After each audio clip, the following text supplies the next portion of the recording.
this is Joe Santos with MotorBiscuit, and I'm standing here with the 2023 Acura Integra. Now, if the Integra name sounds familiar, that's because it was a really popular car back in the 90s and early 2000s, and it's back.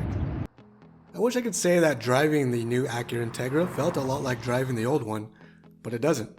I spent some time driving the Integra A-Spec around my hometown and on the same streets that I used to drive my 95 Integra GSR over 20 years ago. It felt nostalgic for a moment, until I looked around the cabin and remembered that I was driving a completely different car this time. Gone is the visceral feeling of being connected to the road and hearing the high-revving VTEC engine dramatically making its way to the 8,000 RPM redline. In the new Integra, there's a feeling of serenity that mutes the car's overall sportiness, even though engine noises are piped in through the speakers. There's more sound deadening and more safety equipment, which make you feel a little less connected to what the car's doing. There's also safety aids like blind spot monitors so that you barely have to turn your head. However, there's still a decent amount of road feel that comes in through the steering wheel, which makes the driving experience fun. There are even 3 different driving modes that tailor your driving experience, although I didn't detect too much of a difference between the comfort and sport modes.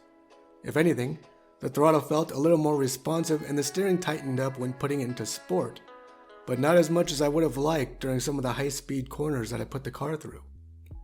As for the engine, the turbocharging makes up for the torque that the old car lacked. There's a nice mid-range punch that pulls the car nicely when getting onto the freeway or passing cars. There's still VTEC, but the engagement point's a little higher and it's a lot less pronounced than in the old car. I guess that's why Acura incorporated a turbocharger this time. Also, this 6-speed shifter is amazing. It's super smooth and notchy, making every shift precise. It may not bring back the nostalgia of the old Integra, but this new one is a much nicer car overall.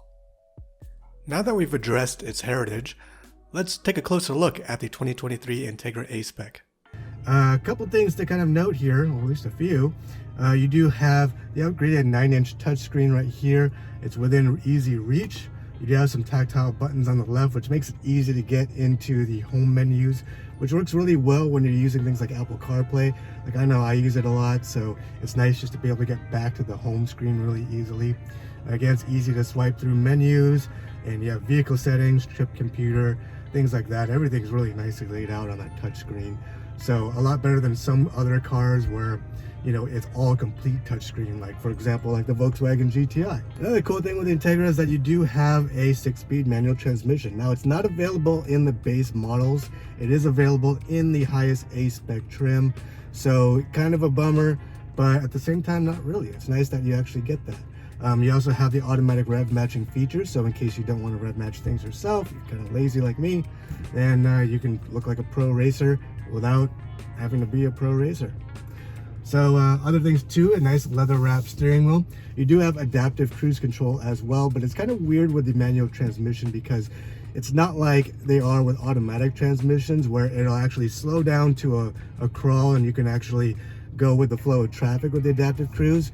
For this car, below 20 miles per hour, it actually shuts off. And the reason why is because you have to manually shift the gears yourself. So because the car can't do it, it'll automatically shut off the adaptive cruise and then you have to restart it again. But otherwise, once you're up to speed, the nice thing is it will actually adapt to the car speed in front of you. You also have lane keep assist, a driver attention warning, and this really cool 10-inch dash digital display. Another really nice feature on this top trim is the ELS Studio 3D sound system. Sounds really nice and clear. Also too, you get 2-person memory seats, which really comes in handy. Now, speaking of the seats, the only thing I personally don't like is that there's not enough thigh support. I am 5'8" tall, and even though there's a lot of room, I wish that there was like a manual thigh support to help with it. Now, sitting in the back seat of the Acura Integra A-Spec, again, I'm 5'8", and I'm behind my preferred driving position here. As you can see, plenty of leg room. I have plenty of headroom because there's indentations here in the roof line, which is great, and so plenty comfortable here.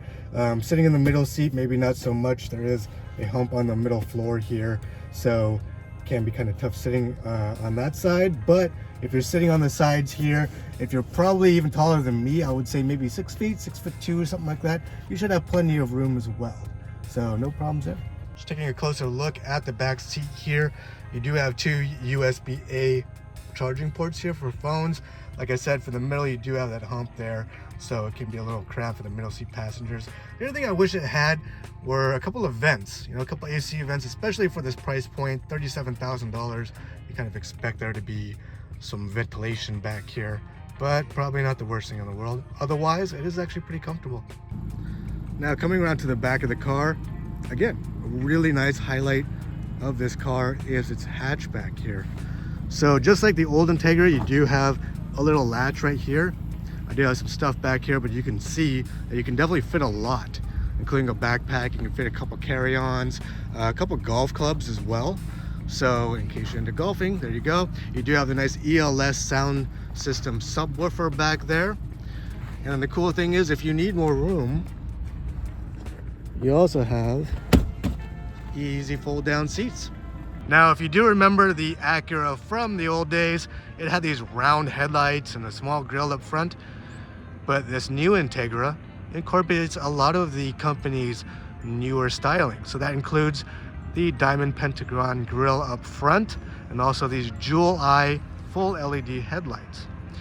You also have this nice little grille in the front for cooling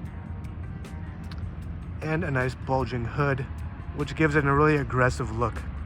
And moving around to the side of the car, you have some really nice character lines and body lines here to accentuate it, give it more of an athletic look.